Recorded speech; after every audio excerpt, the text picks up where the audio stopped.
Hi guys, Yulia here.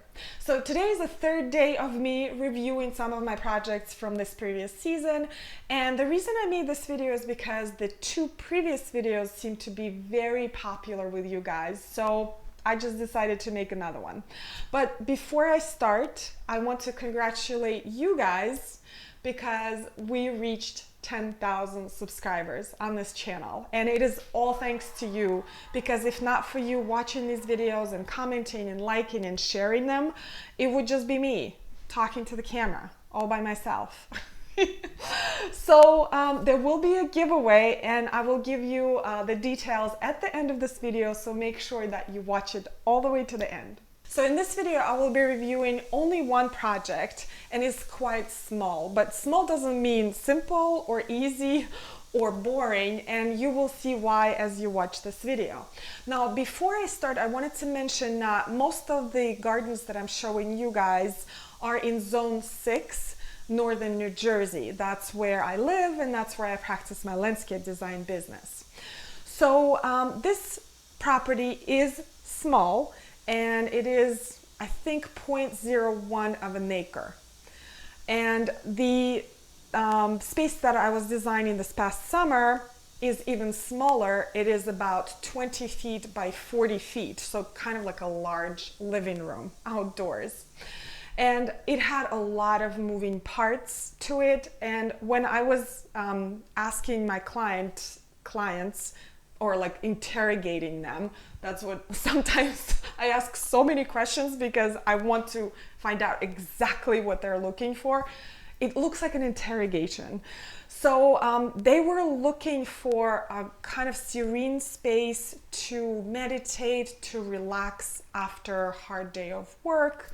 And their style of both indoor decor and also outdoor is Asian inspired, modern, and English garden-like. So very eclectic, and I had to kind of include all of those details in this property.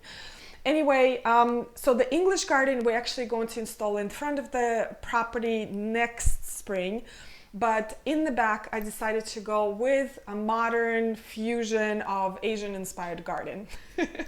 And I will show you the plan of overall property.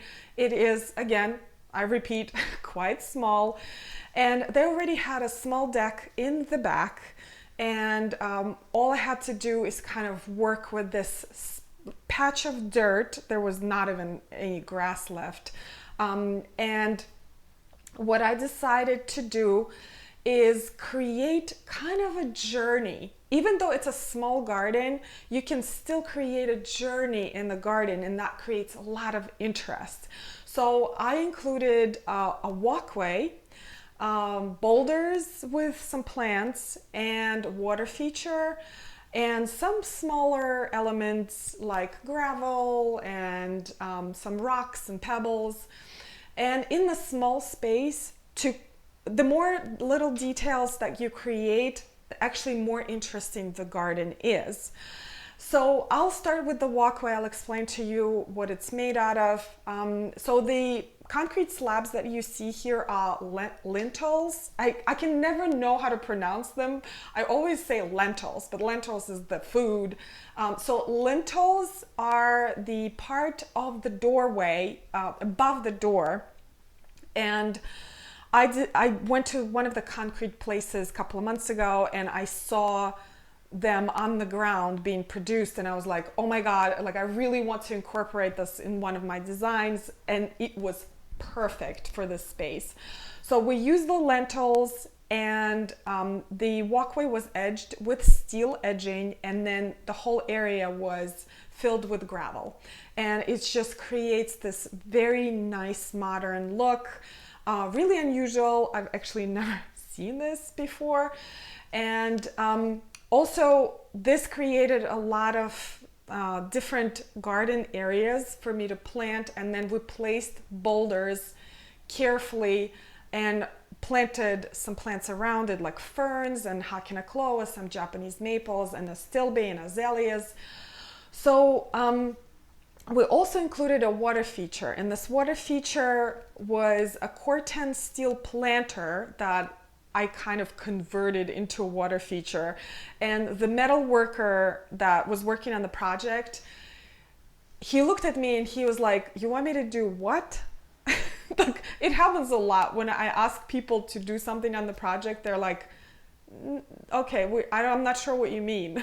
So we decided to add a spout to this planter, so that had to be soldered. And then I bought a pond kit, so to create a recirculating water. So the clients wanted some sort of water feature, and originally they just wanted still water. And I said that was not a good idea. That was like a mosquito magnet. So I insisted on creating a recirculating water, which in the end was just this lovely water feature with the sound. And I think they actually added some fish to it too, because we lined the cortine steel planter with safe rubber lining inside that you can actually spray paint on a metal surface. So I learned a lot in this project. I'm telling you, it is small, but there are so many new details that I've never tried before. Anyway, I really love how it turned out. So the cortine steel planters, a lot of times when you buy them, they just look like steel, and then they rust and age beautifully in the garden. And then we added some moss and some water plants. So the only thing that we did not finish in this project is actually, I am not happy with the fence that they have on the property. I am not a big fan of vinyl fences, period.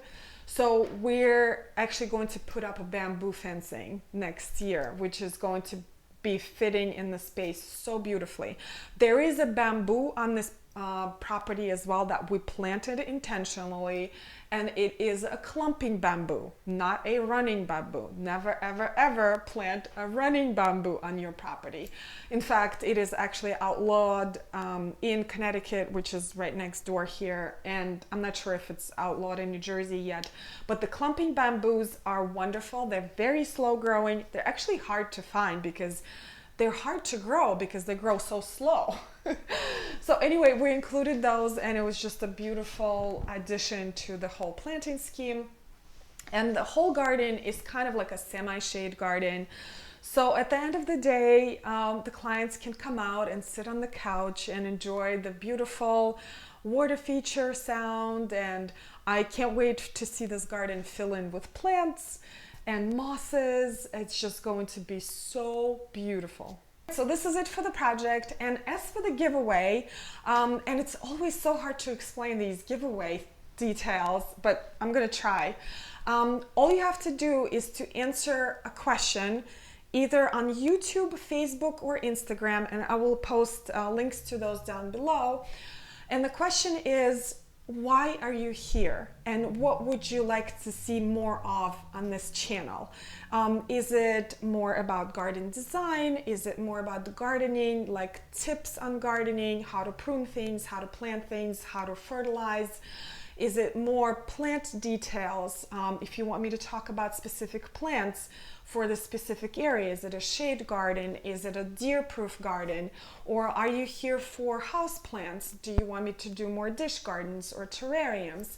Or you're here maybe to hear a little bit more about garden books or my dog? I don't know. Just I really want to know what you like to see, guys, going into 2020. Or is it all of it? Is it a little bit of everything?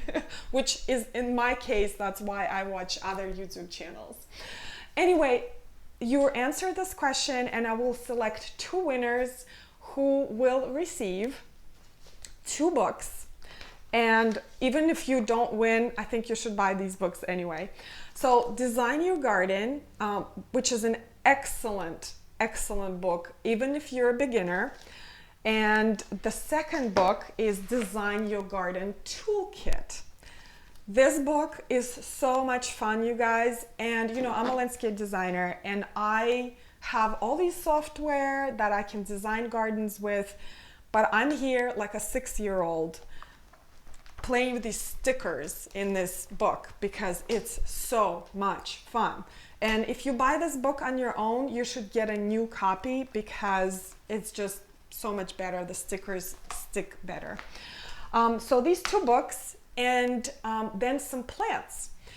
I have some air plants if you're interested. And also, I don't have the other stuff here, but also tubers from my own garden, tubers of dahlias, peacock orchids, elephant ear, and I think that's it. So if you're winners, I will select 2 winners who will receive these 2 books right here and tons of plants from my own garden. Anyway, I wish you all luck. Thank you so much for the wonderful 2019. Today is the last day of 2019, and I'm looking forward to what 2020 is going to bring. I am looking forward to seeing you guys more. And if you're new here, consider subscribing, because I would love to stay in touch with you guys. And I will see you more in the next year. And as per usual, if you have any questions, whether about a giveaway or about the projects, let me know, and I'll see you next time.